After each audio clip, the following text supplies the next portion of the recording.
Hi అండి. ఇవాళ మంచి సాంబార్ రెసిపీ చూపిస్తాను మీకు, వచ్చేయండి. నాకు ఒక హ్యాబిట్ ఉందండి. కూరగాయలు ఎక్కువ ఉంటే సాంబార్ చేసేస్తా. అస్సలు కూరగాయలు లేకపోతే పప్పుచారు చేస్తాను. ఇవాళ కూరగాయలు ఎక్కువ ఉన్నాయి కాబట్టి సాంబార్ చేసుకుంటున్నా. ముందుగా కందిపప్పుని నానబెట్టుకోవాలి. ఒక గ్లాస్ కందిపప్పు తీసుకున్నాను. దాన్ని శుభ్రంగా వాష్ చేసుకుని తర్వాత ఒక గ్లాస్ నీళ్లు పోసుకుని నానబెట్టేసుకున్నాను. ముందుగా నానబెట్టుకుంటే బాగా ఉడికిపోతుంది పప్పు. సాంబార్లోకి కూరగాయలు అనేవి ఎక్కువ ఉండాలి. కూరగాయలు ఎక్కువ ఉంటే సాంబార్ అంటాం, కూరగాయలు తక్కువ ఉంటే పప్పుచారు అంటాము. సో ఇందులో టమాటా, క్యారెట్, వంకాయ, మామిడికాయ, దొండకాయ, బెండకాయ, ఆనపకాయ, ఉల్లిపాయ, ఇంకా అన్ని ఇంట్లో ఏం కూరగాయలు ఉంటే అన్ని కూరగాయలు వేసేసాను అనమాట. ములక్కాడతో సహా ములక్కాడ, అలాగే కొన్ని తోటకూర కాళ్ళు ఉన్నాయి, ఆ కాళ్ళు కూడా వేసేసాను. ముందుగా పప్పును ఉడకబెట్టేసుకుని పక్కన పెట్టేసుకున్నాను. ఆ లోపల చల్లారుతుందని ఇగోండి ములక్కాళ్ళు, అలాగే అది చింతపండు, ఒక నిమ్మకాయ సైజ్ చింతపండుని నానబెట్టుకుని ఉంచి ఇప్పుడు సాంబార్లోకి మసాలా రెడీ చేసుకుందాము. దీనికోసం పెనం పెట్టుకుని దాంట్లో జీలకర్ర, ధనియాలు, అలాగే పచ్చిశనగపప్పు అంటాం కదా, ఆ పచ్చిశనగపప్పు 2 స్పూన్స్ వేసుకోవాలి. మిరియాలు వేసుకోవాలి, అలాగే 2 ఎండుమిరపకాయలు వేసుకోవాలి, అలాగే కొన్ని మెంతులు వేసుకుంటున్నాను. ఇది లో ఫ్లేమ్లో పెట్టుకొని బాగా రోస్ట్ అయ్యే వరకు ఫ్రై చేసుకోవాలి. బయట ఎంటీఆర్ మసాలాస్ అవన్నీ ఉంటాయి, కానీ ఇలా చేసుకుని ఒకసారి టేస్ట్ చేయండి. పౌడర్ వేసి చాలా చాలా టేస్టీగా ఉంటుంది, చాలా ఎమ్మీగా కూడా ఉంటుంది. లో ఫ్లేమ్లో పెట్టుకుని బాగా ఫ్రై చేసుకుని, హై ఫ్లేమ్లో పెట్టేస్తే మాడిపోతాయి. లో ఫ్లేమ్లో పెట్టుకుని బాగా రోస్ట్ చేసుకుని తర్వాత దీన్ని మిక్సీ చేసుకుని ఫైన్ పౌడర్లా చేసుకోండి. Make sambar process. ఇప్పుడు సాంబార్లో ప్రాసెస్ చేసుకుందాం. ఇప్పుడు గ్యాస్ ఆన్ చేసుకుని కుక్కర్ పెట్టుకుని దాంట్లో కొంచెం ఆయిల్ పోసుకుని ముందుగా తాలింపు వేసేసుకోవాలి.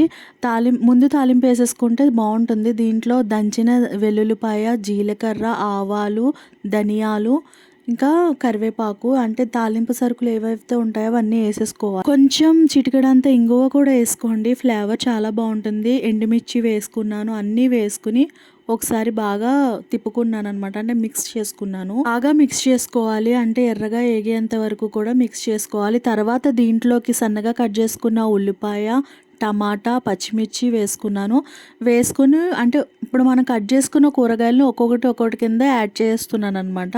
అలాగే క్యారెట్, దొండకాయ కూడా వేసుకున్నాను. బాగుంటుంది సాంబార్లో దొండకాయ, క్యారెట్ వేసాను. అలాగే మామిడికాయ, బెండకాయ, వంకాయ, ఆనపకాయ, ఇంకా మనం కట్ చేసి పక్కన పెట్టుకున్న పీసెస్ అన్నిటిని కూడా ఒకదాని తర్వాత ఒకటి వేసేసి బాగా, అంటే మొత్తం కూడా మిక్స్ అయిపోయేలాగా ఒకసారి కలిపేసుకున్నాను అనమాట. మొత్తం అంతా కూడా మిక్స్ అయిపోవాలి. ఇందులో కొంచెం కళ్ళుప్పు వేసుకున్నాను. వేసుకుని బాగా మిక్స్ చేసుకున్నాను.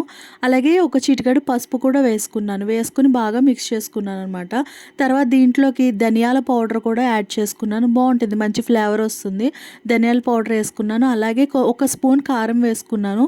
నేను ఇక్కడ కారం తక్కువగా తింటాము, సో అందుకు ఒక స్పూన్ వేసుకున్నాను. అలాగే మనం పౌడర్ కూడా వేస్తాం కాబట్టి దాంట్లో కారం ఉంటుంది కాబట్టి చూసుకోండి. తర్వాత చింతపండు రసం వేసేసి ఒక 5 మినిట్స్ లిడ్ క్లోజ్ చేసేయండి. తర్వాత బాగా కూరగాయలు అనేవి మగ్గిపోతాయి అన్నమాట. పులుసు పట్టి మగ్గుతాయి. తర్వాత పప్పుని ఉడకబెట్టి పెట్టుకున్నాం కదా, దాన్ని మెదుపుకుని ఆ పప్పుని తీసుకొచ్చి ఇందులో వేసేసుకుని ఒకసారి బాగా మిక్స్ చేసుకోవాలి.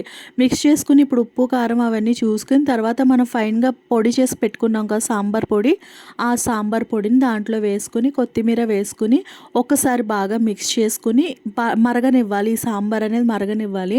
ఆ సాంబార్ పౌడర్ వేసుకోండి, అంటే ఇంట్లో ట్రై చేయండి, చాలా బాగుంటుంది.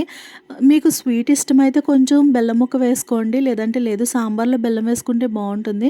నేను కొంచెం వేసుకున్నాను, చాలా బాగుంది. అంతే అండి, ఒక 10-15 మినిట్స్లో సాంబార్ అంతా కూడా మరిగిపోయింది. చాలా యమ్మీగా తయారైంది అనమాట ఈ సాంబార్ అన్నంలో వేసుకుని తింటే, పాపడు పెట్టుకుని తింటే చాలా యమ్మీగా ఉంటుంది.